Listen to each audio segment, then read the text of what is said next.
ఓం నమ శివాయ. అందరికీ నమస్కారం అండి. శుభ్ మౌరా వైబ్స్ ఛానల్‌కి తిరిగి స్వాగతం. ఇప్పటికి 2 డేస్ అయిందండి. మనం కార్తీక పారాయణం స్టార్ట్ చేసి. ఇవాళ మూడో రోజు. మూడో రోజు పారాయణంలోకెళ్ళిపోదాం. దయచేసి ఛానల్‌ని సబ్స్క్రైబ్ చేయండి. అలాగే వీడియోని లైక్ చేయండి. మీకు నచ్చితే కుదిరితే షేర్ గూడా చేయండి. ఎప్పట్లానే అండి తప్పులేమన్నా దొర్లితే దయచేసి క్షమించండి.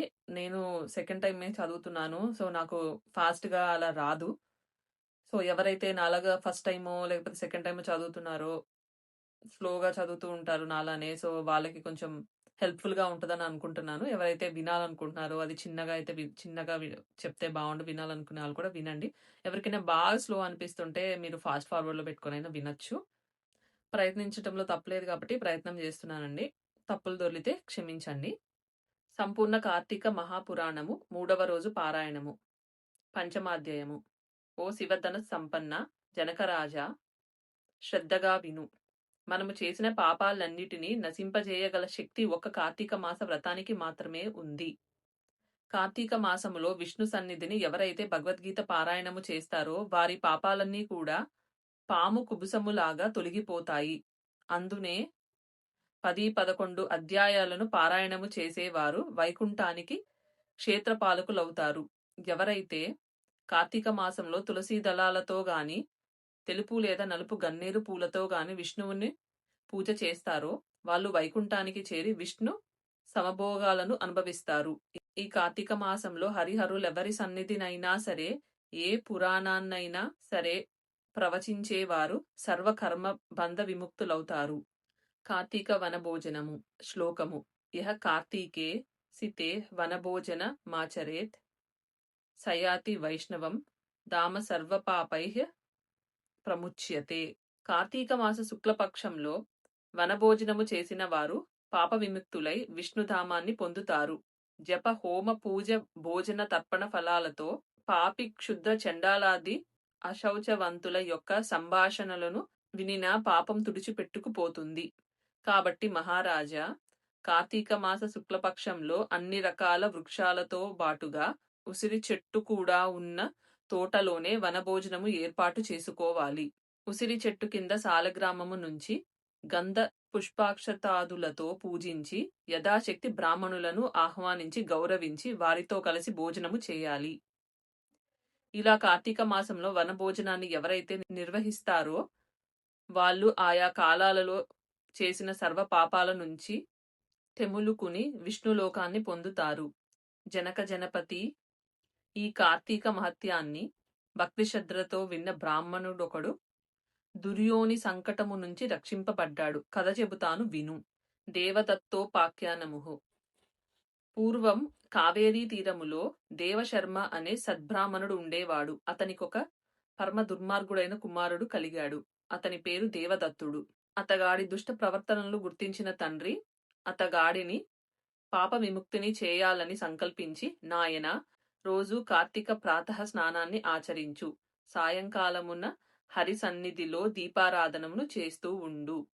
ఈ విధంగా కార్తీక వ్రతాన్ని ఆచరించి ధన్యుడివి కా అని చెప్పాడు. కాని దుర్వర్తనుడైన ఆ బ్రాహ్మణపుత్రుడు తానటువంటి కట్టుకథలను నమ్మనని, కార్తీక వ్రతాన్ని ఆచరించనని తండ్రికి ఎదురు తిరిగాడు. అందుకు కినిసిన దేవశర్మ తన కుమారుడును అడవిలోన చెట్టు తొర్రలో ఎలుకవై పడి ఉండు అని శపించాడు. శాపానికి భయపడిన ఆ విప్రకుమారుడు తండ్రి పాదాలన బడి తనకు తరుణోపాయం చెప్పమని కోరగా ఆ తండ్రి, నాయనా, నీవు ఎప్పుడైతే కార్తీక మహత్యాన్ని సంపూర్ణముగా వింటావో అప్పుడే నీ ఎలుక రూపము పోతుందని శాప విముక్తిని అనుగ్రహించాడు. దేవదత్తునికి శాప విముక్తి. పితృశాప కారణంగా అప్పటికప్పుడే మూషిక రూపాన్ని ధరించిన బ్రాహ్మణ యువకుడు గజారణ్యములో ఫలవంతమైనదే, అనేక జంతువులకు ఆధారభూతమైనదే అయిన ఒకానొక మహావృక్ష కోటరములో మనసాగాడు. ఇలా కొంతకాలము గడిచాక ఒకానొకప్పుడు మహర్షి అయిన విశ్వామిత్రుడు శిష్య సమేతంగా కార్తీక స్నానం ఆచరించి వచ్చి ఆ ఎలుక ఉన్న చెట్టు మొదలనందు విష్టుడై తన పరివారానికి పరమ పావనమైన కార్తీక మహత్యాన్ని వివరించసాగాడు. ఆ సమయములో దయాహీనుడు, పాపాల పుట్ట, అడవి జీవాలని హింసించి పొట్టపోసుకునేవాడు అయిన ఒక కిరాతకుడు ఆ ప్రాంతాలకు వచ్చాడు. పుణ్యపురుషుల దర్శనము వల్ల ఉపకారమే గాని అపకారము ఏనాడూ జరుగదు. అదే విధముగా విశ్వామిత్రాది తపోబృంద దర్శనాంతరం చేతనే రవ్వంత పశ్చాత్తాపడుతూ జ్ఞాని అయిన ఆ కిరాతకుడు వారిని సమీపించి, అయ్యా, మీరు చెప్పుకుంటున్న కథలేమిటి అని వింటుంటే నాకీ కిరాతక జీవితం పట్ల చిరాకు పుడుతోంది. దయచేసి ఈ రహస్యమేమిటో చెప్పండి అనగానే అతనిలో వివేకం విచ్చుకుంటున్న వైనమును గమనించిన విశ్వామిత్రుడు, నాయనా, మేము కార్తీక వ్రతాన్ని ఆచరిస్తున్నాము. ఈ కార్తీక మాసములో ఎవరైనా సరే తెలిసి కాని తెలియక గాని స్నాన దాన జప తపః పురాణ శ్రవణాదును చేసినట్లయితే వారు వారి సర్వ పాపాల నుంచి విముక్తులవుతారు. ఈ వ్రతాన్ని భక్తితో ఆచరించే వాళ్ళు జీవన్ముక్తులవుతారు అని తెలియజేశాడు.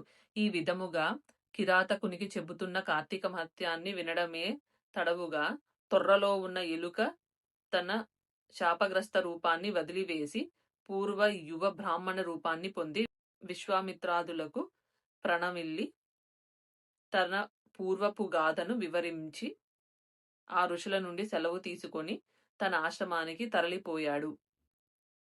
అనంతరం ఆ కిరాతకుడు కూడా విశ్వామిత్రాదుల వలన కార్తీక మహత్యాన్ని కడకంటా తెలుసుకొనడం వలన ఆ జన్మకి కిరాతకుడై కూడా దేహాంతరాన ఉత్తమ గతులను పొందాడు.